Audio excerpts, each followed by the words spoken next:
All right, welcome into the show, Writer's Block. I'm your host, Bill Reiter. Thank you for being here. We've got Reid Forgrave on the program, my colleague at CBS Sports HQ, to talk some college hoops and some draft implications for the guys playing over the next few weeks. And, of course, we're going to talk a lot of March Madness starting right now from New York City.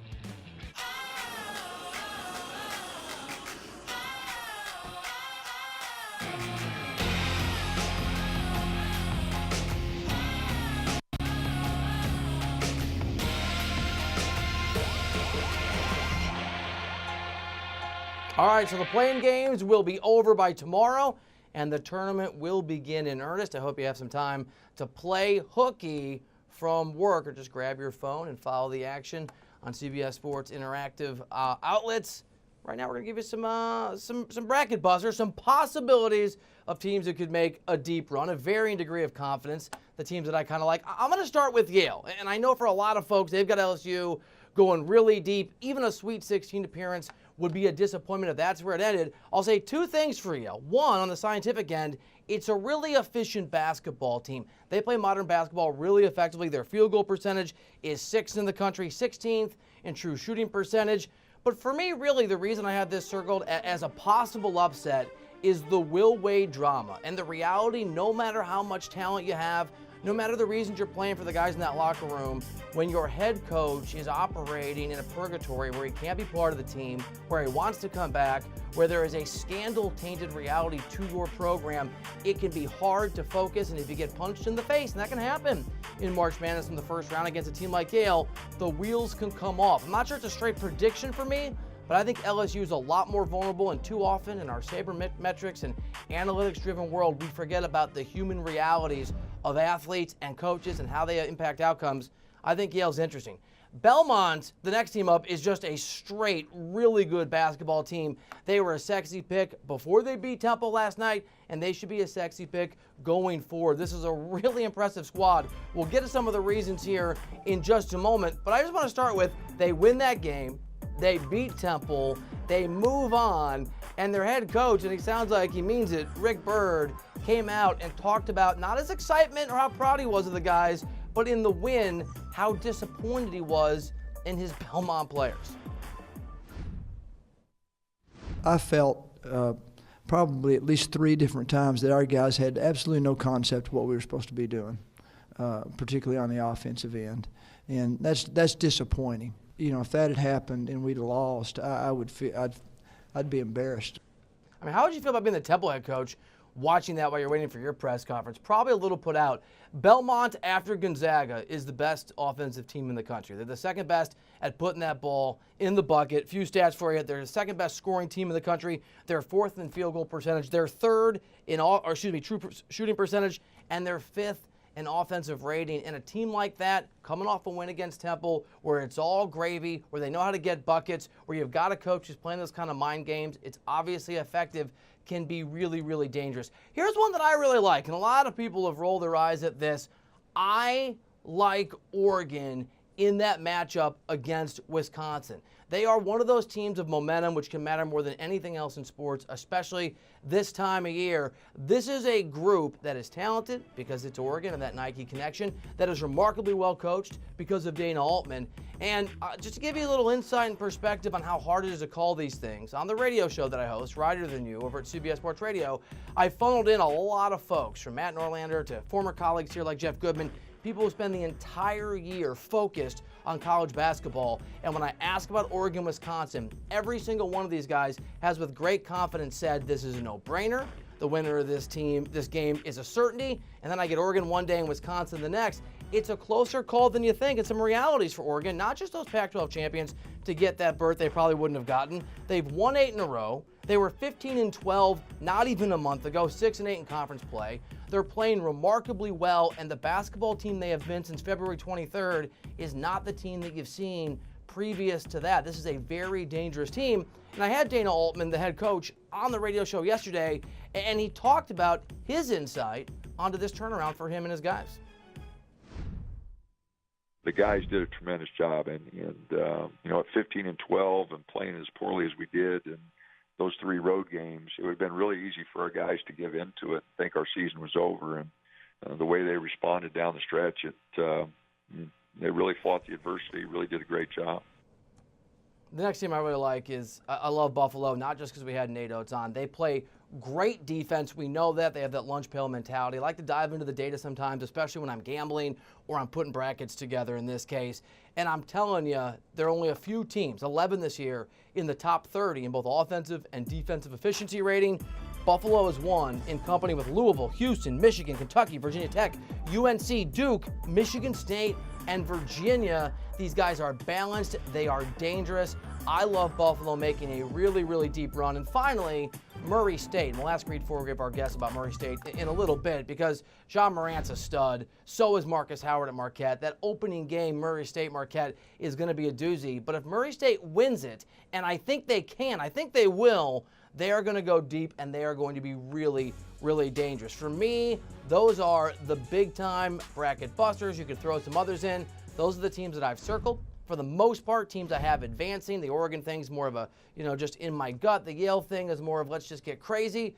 But I think all these teams have a chance to do some damage to a multitude of brackets. That's my perspective. Let's get Reid Forgrave's. We'll get his thoughts on the tournament, on the bracket, on some of the draft implications when some of these guys try to make their names available for the NBA. We'll do all of that here in a moment on Writer's Block with Reid Forgrave next.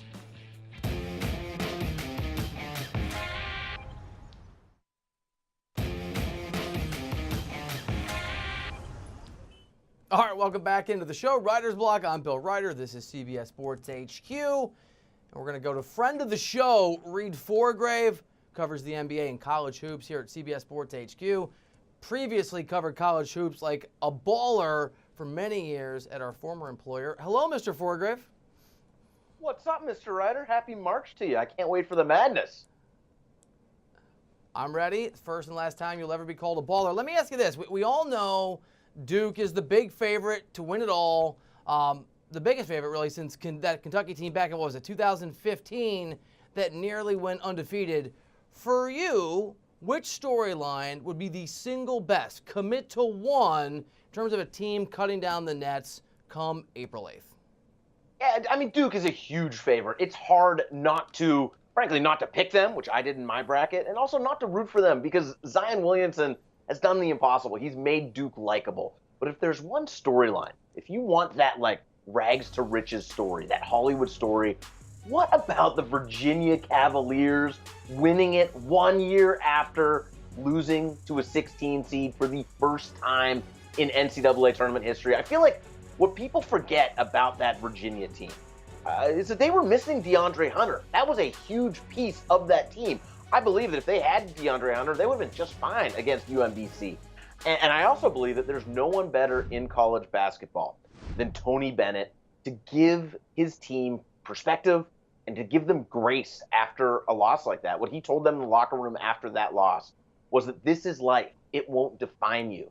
And he said 3 years ago on the podium after they had a devastating loss to Syracuse in the NCAA tournament, he said, joy comes in the morning, talking about we will be depressed right now, but the next page is a lot brighter. And the next page is so bright for this Virginia team. You look at the advanced numbers, they're number one in Ken Pom. This team is just as good, if not better, than a year ago. DeAndre Hunter's an NBA guy. Ty Jerome is an NBA guy. And then Kyle Guy, dude shoots nearly 46% from three. He could be one of those dudes that has one of those magical moments in Minneapolis, my city, a few weeks from now. Kyle Guy on the show earlier this week, last week, it all bleeds together. The only problem, Forgrave, is the reason Virginia can't win the whole thing, and I think this is a scientific fact, is because I took them in my bracket, and since I haven't picked a winner in 10 years, I apologize, Virginia. Let me ask you this. Let's narrow the scope. Forget cutting down the nets April 8th. Just give me this weekend, the next few days, these weekdays, actually, the juiciest, the most interesting, to Reid Forgrave, the most tantalizing first-round game. If you were going to not go to work for a few hours on Thursday or Friday, I got the time of day for you to cut work. It's 3:30 p.m. Eastern on Thursday. That's when Marquette and Murray State play. This Murray State team, they're all about one guy. You've probably heard, even if you know nothing about Murray State, even if you can't tell me that they play in the Ohio Valley Conference, you've heard the name Ja Morant, because Ja Morant is an absolute stud. This guy's going to be a top 3 pick, guaranteed. He's a John Wall-esque De'Aaron Fox-esque point guard, and yet he's going up against a Marquette team that, yeah, they are cold right now. They've lost 5 of the past 6 games, but they have one of the best scorers in all of college basketball in Marcus Howard. The dude shoots almost 10 threes a game. It makes him at a 41% rate. That's the 9th best three-point shooting team in college basketball. It is just such a fantastic matchup, not just between two guys who are going to be in the NBA sooner than later. Obviously, I'm much higher on Ja Morant than I am about Marcus Howard, but I certainly think he's an NBA player. But I actually love just the basketball matchup between these two. Can Ja Morant take over the game, or can Marquette just rain down the threes on Murray State? Reid Forgrave, who also is our NBA draft guru, because he's covering the intersection of the NBA and college hoops. And in that vein, Reid, give me a potential lottery pick who has the most to prove in this tournament. Well, it's not Zion Williamson. Like, Zion Williamson could shoot like 0 for 400 during the NCAA tournament. He's still going number one. But I actually think his teammate, Cam Reddish, has so much to prove. Look, he's a lottery pick no matter what. He's a top 10 pick no matter what. Frankly, I think it's hard just based on potential whether that dude gets out of the top 5. But the potential on Cam Reddish is frankly the single best player in this draft. There are plenty of people who followed him in AAU during the Team USA circuit who thought at one point that he was the best player out of those 3. I was talking with an NBA scout the other day, told me that this guy he's just the picture of an NBA wing. But look, we all think he could be Paul George, but what the scout said is he's a sometimes player. What he needs to prove during this NCAA tournament is that he's a full-time player. He needs to be going full steam the entire way and not float as he's done at points during the season with Duke. All right, Reid, so even people who haven't watched college hoops know enough to at least circle 112 in the 12-5 showdown every year and then pretend to their friends they knew what they were talking about. Some really interesting 5-12 games. How many, if any, upsets do you see? Too many. I see way too many. I've actually picked three of the 12 seeds to win first-round games. I just got to stop drinking before I fill out my bracket. Of course, you heard me just drooling over Ja Morant. I do think Murray State has a really good shot against this very cold Marquette team. Picking Oregon over Wisconsin, you may think that must be a big upset. A team in that struggling Big 12 beating a team in this Big 10 that's been awesome this year. Well, it's actually not an upset. According to Vegas, Oregon is actually favored in that game. And Wisconsin is just really beat up at this point of the year. And then a little bit more of a deep cut for you.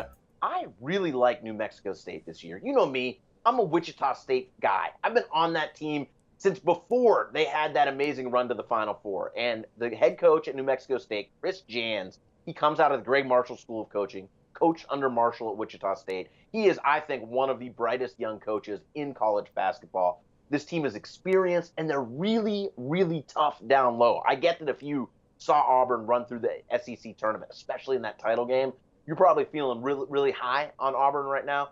But don't give in to recency bias. This New Mexico State team, they haven't lost since January 3rd. I can attest to Reid Forgrave's ability to call these things. Once on a radio show in, I think, November, he called Wichita State, a school most of us hadn't heard of, as a Final Four team. I mocked him every day on the radio until the Final Four. Then I had to offer a public apology. Then the head coach came on and asked if I'd offered it. So that's, I'm not doubting you, Forgrave. All right, so this is a time, we all know R.J. Barrett. You mentioned Zion, and even if he goes 0 for 400. But March Madness is a time of year where, in fact, we have a feature that's going to hit on social later today on this very topic. We all know that March Madness is a time when great players, maybe people aren't paying attention to, the general sports fan, can emerge and can redefine the way folks look at them. Give us the most important names, the guys most likely to have a chance to do that over the next few weeks.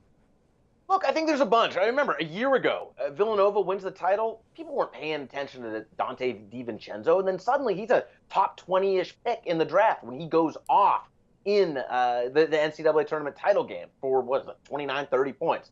There are plenty of guys, I think, from all reaches. The shooter-type guys, someone like Fletcher McGee from Wofford. Wofford is one of the best three-point shooting teams in the country.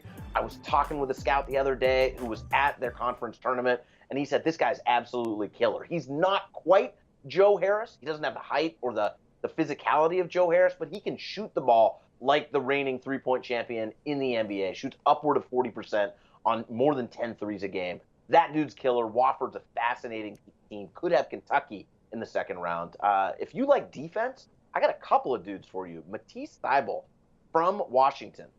He is an absolute stud. Just broke your guy, Gary Payton's steals record in the Pac-12. He plays for this Mike Hopkins team that's really interesting. They play a zone defense, but Matisse Thybulle essentially is sort of the roamer, and he gets to sort of be a free safety, and he's been picking off balls at an absolutely nutso rate. And also, this guy in 4 years in college has shot 36% from three, so he's not just like an Andre Robertson type player. And then from my former home state, and yours as well, the Iowa State Cyclones, I think that's a dangerous 6th seed, Talen Horton-Tucker. It's a mouthful, but this guy sounds like another Tucker. He looks like PJ Tucker, and he kind of plays like him too. He just has a scout I talked to the other day just told me he loves this dude's toughness, and he has that sort of versatility where 10 years ago you might say, I don't know what position he is. I don't know if he's an NBA player. Today you say he's perfect for the positionless NBA that is 2019 NBA. All right, Forgrave, give me, you know the folks that watch CBS Sports HQ, we service fans who know sports, we service fans who maybe would like to win a little bit of money. Give us a 30 to 40-second seminar in how to go about making the right selections as folks fill out their brackets. I think a lot of people look at things like those blue chip prospects. Who has the best NBA player on their team? But oftentimes in the NCAA tournament, it doesn't quite work out that way. You want teams that can really shoot the three. A team like Wofford, I think, can be dangerous because they're one of the best three-point shooting teams in the country. A team like Belmont that runs that really great offense. Another thing that I like to look at is experience. Experience matters so much in March. And that's why I do think Nevada, Eric Musselman and this Nevada team, the most experienced team in all of college basketball. In one way, in all of the NCAA tournament. In one way, this team's been a slight disappointment this year. But maybe that's just because they've been looking forward to March, and they knew that last year they made a bit of a run. I think they absolutely could make a run this year. Those Martin twins, Jordan Caroline, those are guys who I think will end up in the NBA. Two more teams, Tennessee, a very experienced team, has a lot of junior and senior power. Grant Williams, absolute stud. Admiral Schofield, such a tough player. And then if you are the Michigan Wolverine, and you're looking at that 15 seed across from you, and you say, Montana, whatever, they're 15 seed. Watch out. One of the most experienced teams in all of college basketball, one of the best shooting teams in all of college basketball. I don't think Michigan's going to lose. I think Michigan's a really good team this year. But if you're going to circle one of those possibilities of a 15 seed upsetting the apple cart, Montana feels like it could be one of them.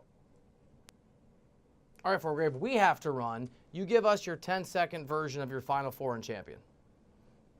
So, gotta look through my bracket. I got Tennessee and Texas Tech both making the Final Four. Two really interesting teams. I talked about the experience with Tennessee, talk about the defense with Texas Tech. But the two other teams that I have meeting in the title game, guess what, man? Duke, UNC. Why not? I want the Tobacco Road rivalry. I was in Chapel Hill for their last game of the regular season. Some people would hate it, but I think more people would tune in than any other matchup we could have in that title game. Reid Forgrave, thank you for the insight, buddy. My man, good talking with you. All right, we're going to go. Thank you, brother. Reid Forgrave, CBS Sports HQ, college hoops reporter, NBA reporter, draft guru. We've got a feature for you on Steph Curry when he used this moment, March Madness, to begin his legend. We'll play that for you here in a moment on Writer's Block.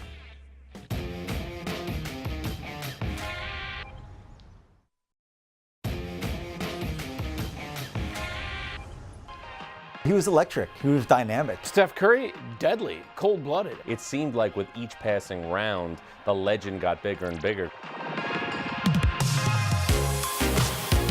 But when Steph Curry got to Davidson, he was immediately effective as a scorer. And playing at that level, a lot of people say, well, he was overlooked. He should have been recruited by Virginia Tech or North Carolina or what have you. Davidson was the perfect level for him, the perfect school for him. Kind of seeing him, he looked small. You didn't know if he was athletic enough necessarily, but He just had this kind of magic with the ball. One of my teammates with the Cavs at the time, LeBron James, was a huge fan, so he was talking all about going to his games and going to watch him play. I can remember LeBron James coming to a game. I remember being in front of my TV cheering, because you always want a guy like that really nobody knew about or nobody ever heard of to come out and play as well as he did in the tournament. Obviously, I love shooters, and I love mid-major guys that didn't go to kind of the mainstream schools. So when I heard about Steph Curry, I was excited to watch him play. I was impressed the way he could shoot the basketball. He had that natural gift right away for scoring the basketball. Some guys are shooters, some guys are scorers. He was both. And Lovedale keeps it for him. Curry! Oh, are you kidding me? And he points over to his parents. I remember when Steph Curry went on to the NCAA tournament, it was easy for him, because it was almost like, you know, guys are playing him one-on-one, they're daring him to shoot, and he could score over anyone. You have to look right now at who Davidson knocked off to get to the Elite Eight.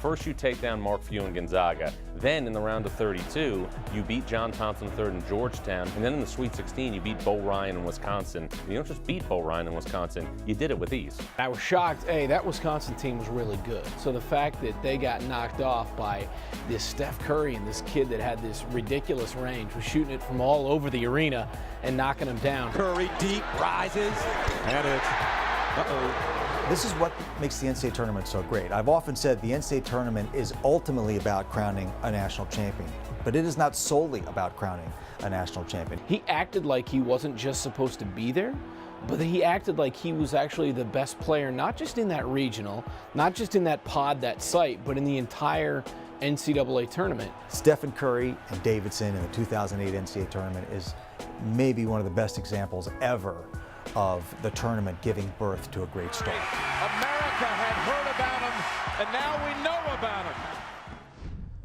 I was at several of those games when Steph Curry was on fire. The legend began. It often does in March. So we're going to go inside the numbers on guys who have made their mark in this tournament. We start with the number 32, and the gentleman we just showed you, because Steph Curry averaged 32 points per game in that Davidson run to the Elite Eight in the 2008 NCAA tournament, including that 40-point game in the first round and dropping 28 three-pointers. Next up is 29, 11, and 11.